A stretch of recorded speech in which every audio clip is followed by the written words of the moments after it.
As Israel prepares for what looks to be a long and difficult war, U.S. officials are focusing on Iran's role. I think what we can be quite clear about is that Iran is broadly complicit in these attacks for having supported Hamas going back decades, for having provided financial support, for having provided training, for having provided weapons to Hamas. What we don't have is direct information that shows Iranian involvement in ordering or planning the attacks that took place over the last couple of days. It's something that we're going to keep looking at closely. From helping to plot the attack to direct financial backing, reports linking Iran to Saturday's attack on Israel are increasingly clear. For more, let's bring in Joel Rosenberg, author, founder, and editor-in-chief of All Israel News and All Arab News, and host of the Rosenberg Report.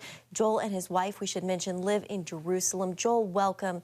I'd like to start just by asking, how are you doing, and what have these past few days been like for you there? Thank you, Jenna. It's great to be with you, and I'm so grateful for the continuing great coverage that CBN News does to cover Israel generally, but particularly this conflict.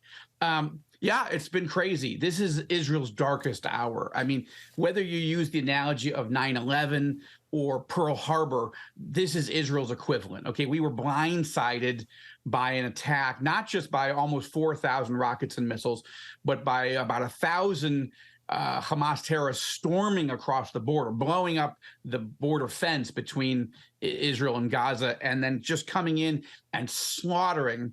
We're now up to upwards of 900 Israelis have died in the last 72 hours.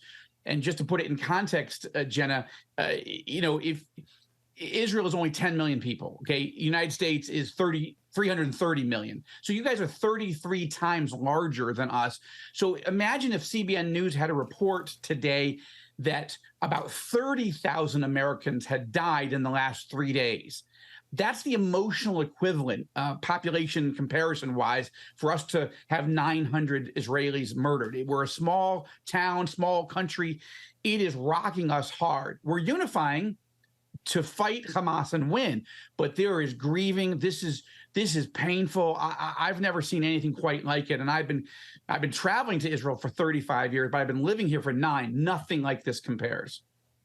So intelligence officials have yet to uncover a smoking gun showing the Iranian connection in this attack, but by most accounts, Joel, it looks like that is the case. Your thoughts on that? Yeah, you don't need a smoking gun. This is the problem with the Biden administration's analogy. The Biden administration just gave $6 billion to a terrorist regime. Okay, yes, it was money that was originally Iranian, but why was it frozen by U.S. and international efforts? Because Iran is a terrorist state, and you shouldn't give them money to keep doing terrorism. And that's what's so wrong. Yes, President Biden is probably the most pro-Israel leader in the Democratic Party, but that's of little comfort right now. He's not trying to put us in harm's way. He just has no idea what he's doing. But by giving $6 billion to our America's worst enemy, Israel's worst enemy, you're encouraging more terrorism, and Israel is paying the price. Look, it's personal for me, Jenna. Just literally driving to the TBN studios today, where I host my TV show.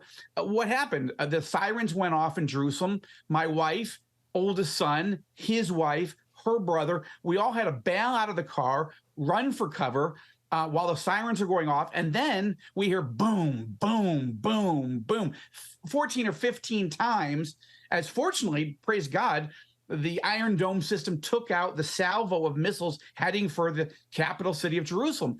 But one of those missiles didn't make it to Jerusalem. It landed on a mosque in an Arab village just outside of Jerusalem and caused casualties. This is what the Biden administration's policy, unfortunately, has wrought. And and we're paying the price, and it's a very, very high price. Joel, in the just few seconds we have left, I want to ask you about the intelligence. It really seems like Israel was caught flat-footed in this, when normally they're so good at being on top of attacks like this. Yeah, this is the biggest, most colossal intelligence failure in the history of Israel. I would say worse than 1973, because even in the 1973 Yom Kippur War, those were military casualties that were bad, but this is 900 civilian casualties. The military is supposed to protect the civilians.